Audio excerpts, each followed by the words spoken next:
composting toilets. Isn't that how you use the bathroom at your place?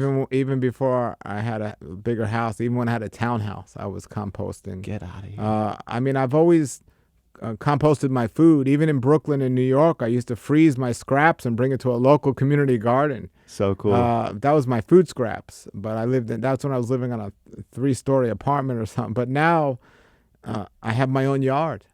And there's a great book called the Humanure Handbook.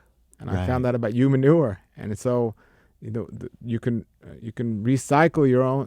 Waste is only something that people name, but it's one man's waste is another man's treasure. So I have compost toilets, and I compost that, and it regenerates into the best soil you can find.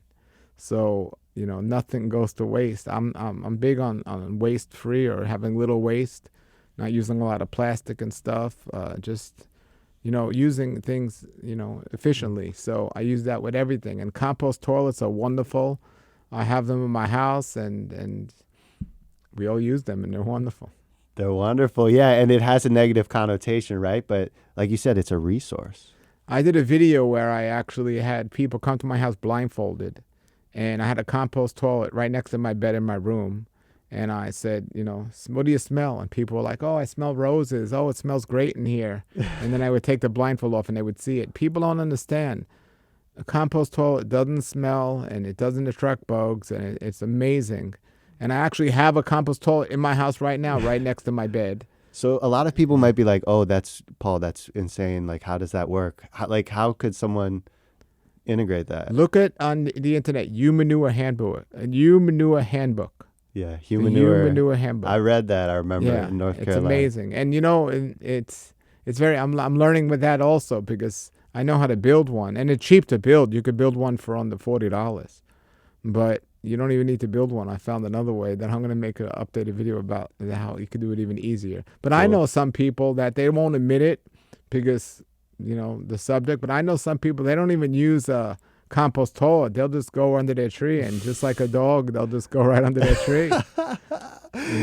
This is awesome. We didn't know we'd be getting this today, guys. Well, let's go. It's real though. Yeah. We talked about it at the permaculture convergence, and it is. I really do think it's the future, which is insane to think about. What do you think about that? Well, it's the past, not just the future. Right. I mean, it's bringing back the past, like our ancient ways. Yeah. But why would that be beneficial as opposed to pumping it in and reusing? Well, even the Bible says to take a spade and go off your outside your dwelling and bury your feces. Does it? But so if you think about it, flushing a toilet and putting that into the sewer system, and they recycle that water that you end up drinking.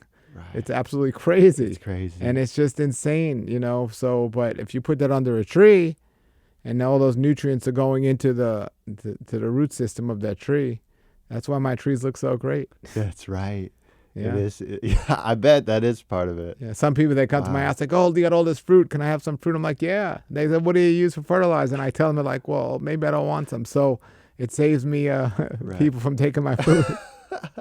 But you don't think that's an issue by the time, you don't think bioaccumulation or anything? If I use it in my garden, I have to recycle it for over a year to get it broken down enough and all the pathogens to be destroyed. Yeah. But under a tree, it's fine. Yeah. There's more chemicals and toxins in the average fertilizer they use. And they actually use sewer sludge in most of the chemical fertilizers anyway. That's right. At least I know not only where my food's coming from, but what it's feeding from. And I know, and for me personally, I know what I put in my body. I'm eating healthy.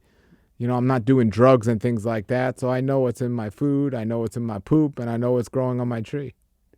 It's like responsibility almost. I call it more organization. If you're organized, you're responsible. If a person that's disorganized is not responsible. Yeah, totally. So just organizing your life. Yeah. In these many ways.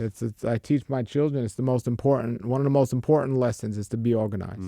You can accomplish anything if you're organized, but if you're not, you'll have a tough challenge with everything. And that includes growing trees, learning about how to spray trees, learning about how to grow gardens. You know that. You got to be organized. When you go to put in a garden, And by the way, if anyone's looking to put in a garden, check out Jack and Hey. contact him, because it's amazing stuff he does. But when you go to put in a garden, you go to someone's house, if you don't have some of the pieces, or if you don't do the best job, it's not going to come out the best. Mm-hmm. But if you're organized, you know what you need, and you got everything you need, it's going to be easier to do, and it's going to grow like it's supposed to.